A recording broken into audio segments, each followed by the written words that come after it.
আমার আজকের রেসিপি বেগুন মশালা। এটা ভাত, রুটি, লুচি, পরোটা সব কিছুর সাথে খেতে খুব ভালো লাগে। ঘরে থাকা অল্প কিছু উপকরণে এই সুস্বাদু রেসিপিটা বানিয়ে ফেলা যায়। এটা তৈরি করা খুব সহজ আর হয়েও যায় খুব তাড়াতাড়ি। তো চলুন দেখে নেওয়া যাক কী লাগছে। আমি এখানে দুটো বড় সাইজের বেগুন নিয়েছি, যেটা খুব ভালো করে ধুয়ে নিয়েছি। এবার এর বোটাটা কেটে বাদ দিয়ে বড় বড় করে লম্বা লম্বা টুকরো করে নেব। আপনারা যদি ছোট বেগুন পান তাহলে সেক্ষেত্রে সেগুলো গোটা গোটা রেখেই বোটা শুদ্ধ 4 ভাগ করে নেবেন। আমি ছোট বেগুন পাইনি, তো তাই বড় বেগুনকে লম্বা লম্বা টুকরো করে নিয়েছি। এছাড়াও আমি নিয়েছি পেঁয়াজ। আমি এখানে 3টে মাঝারি সাইজের পেঁয়াজ নিয়েছি, এটা খুব মিহি করে কুচিয়ে নিয়েছি। আর টমেটো, 2টো বড় সাইজের টমেটো নিয়েছি, সেটাও মিহি করে কুচিয়ে নিয়েছি। এছাড়া 2টো কাঁচা লঙ্কা, 6 কোয়া রসুন, 1 ইঞ্চি আদা, এগুলো কিন্তু আমি সব কুচিয়ে রেখে দিয়েছি। আর এছাড়া আমি নিয়েছি 4 টেবিল স্পুন নারকেল কোড়া, যেটা আমি মিক্সিতে বেটে রেখেছি। এবারে ফার্স্ট স্টেপ, এর জন্য প্রথমে একটা পাত্রে আগে পেঁয়াজ কুচি নিয়ে এবার তাতে একে একে টমেটো, কাঁচা লঙ্কা, আদা, রসুন, মানে সমস্ত কুচনো উপকরণগুলো দিয়ে দেব। এবারে এর মধ্যে দিয়ে দেবো ওই যে নারকেল বাটাটা, যেটা আমি বেটে রেখে দিয়েছিলাম মিক্সিতে, সেটা। এবারে সব কিছু একসঙ্গে খুব ভালো করে মিশিয়ে নেব। এই যে দেখুন মেশানো হয়ে গেছে।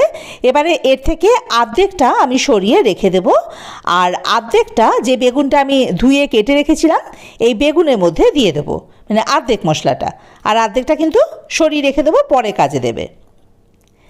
এবারে এটা খুব ভালো করে একটু বেগুনের সঙ্গে মিশিয়ে নিতে হবে। চামচ দিয়ে হবে না, হাতটা ভালো করে ধুয়ে হাত দিয়ে এটাকে ভালো করে মিশিয়ে নেব। এবারে এর মধ্যে দিয়ে দেবো পরিমাণ মতো নুন।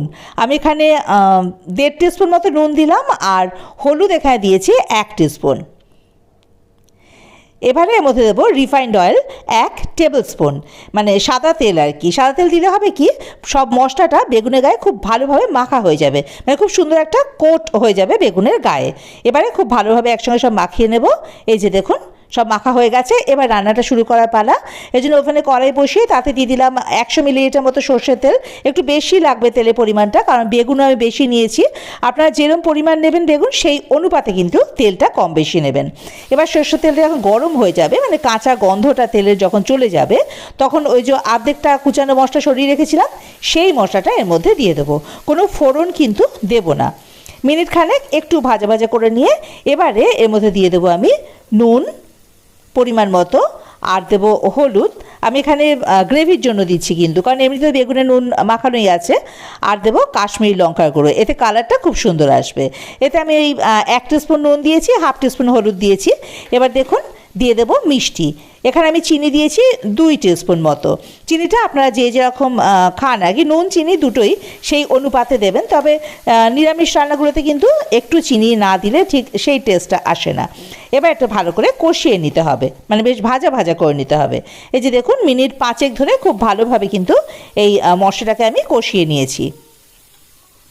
এই যে তেল ছেড়ে দিয়েছে, মানে খুব ভালোভাবে কষানো হয়ে গেছে। এবারে এর মধ্যে ওই যে ম্যারিনেটেড বেগুনের মধ্যে ওই বাকি মশলাটা মাখিয়ে রেখে দিয়েছিলাম না, সেটা এর মধ্যে দিয়ে দেবো। আর একটু হালকা হাতে এটা এর ওপর স্প্রেড করে দেবো আর কি, কড়াইতে ভালোভাবে। এবারে এটা ঢাকা দিয়ে ফ্লেমটাকে মিডিয়াম টু লোতে করে রেখে দেবো মিনিট 5। মিনিট 5 পর ঢাকাটা খুলে আবার এটাকে উল্টে পাল্টে নেবো একটুখানি, নিয়ে আবারও কিন্তু ওই ঢাকা দিয়ে মিনিট 5 রেখে দেবো। এভাবে ঢাকা দিয়ে দিয়ে বেগুনটাকে খুব ভালোভাবে কষিয়ে নিতে হবে। আর ঢাকা দিয়ে দিয়ে কষালে হবে কি, কুচনো যে সমস্ত উপকরণগুলো রয়েছে সেগুলো কিন্তু খুব সুন্দরভাবে নরমও হয়ে যাবে, কাঁচা গন্ধটাও চলে যাবে, আর বেগুনটাও একটু নরম হয়ে যাবে, মানে সব মিলে বেশ একটা ভাজা ভাজা হয়ে যাবে আর কি মশলাগুলো। এই যে দেখুন ঢাকা দিয়ে দিয়েছি, আবার মিনিট 5 রেখে দিলাম। মিনিট 5 পর ঢাকাটা খুলে নিয়েছি। এবার দেখুন খুব ভালোভাবে কিন্তু সব মশলা মিশে গেছে, আর পেঁয়াজ, আদা, রসুন, টমেটো যেগুলো ছিল সেগুলো একেবারে নরম হয়ে গেছে, আর কাঁচা গন্ধও কিন্তু একেবারেই নেই। এই সময় এর মধ্যে দিয়ে দেবো অল্প একটু জল, জাস্ট গ্রেভির জন্য 1 কাপ মতো জল দিয়েছি আমি। এবার এটা ফুটে উঠলে আবারও এটাকে ঢাকা দিয়ে মিডিয়াম টু লো ফ্লেমে রেখে দেবো আরও মিনিট 5। মিনিট 5 পর ঢাকাটা খুলে এলাম। এই যে দেখুন সব কিছু কিন্তু খুব ভালোভাবে নরম হয়ে গেছে, সেদ্ধও হয়ে গেছে, আর একটা বেশ মাখা মাখা ভাব চলে এসেছে, দেখেছেন তো? ঠিক এরকম হবে এর মানে ঘনত্বটা আর কি, গ্রেভিটা এরকম ধরনের থাকবে। এবারে বাকি ইনগ্রিডিয়েন্টস এর মধ্যে দিয়ে দেবো গরম মশলা গুঁড়ো 1/2 টিস্পুন মতো, আর দেবো ধনেপাতা কুচি, মানে বেশ খানিকটা ধনেপাতা কুচি এখানে আমি দিয়ে দিলাম। আপনারা যদি ধনেপাতা পছন্দ না করেন সেক্ষেত্রে ঘি দিতে পারেন, তবে ধনেপাতাটা এর সাথে বেশি ভালো যাবে আর কি। তো যাই হোক, সব কিছু একসঙ্গে খুব ভালোভাবে মিশিয়ে দিয়ে এবারে ঢাকা দিয়ে ফ্লেমটাকে অফ করে রেখে দেবো স্ট্যান্ডিং টাইম মিনিট 2 পর ঢাকাটা খুলে নিলাম। দেখুন রেডি আমাদের বেগুন মশালা।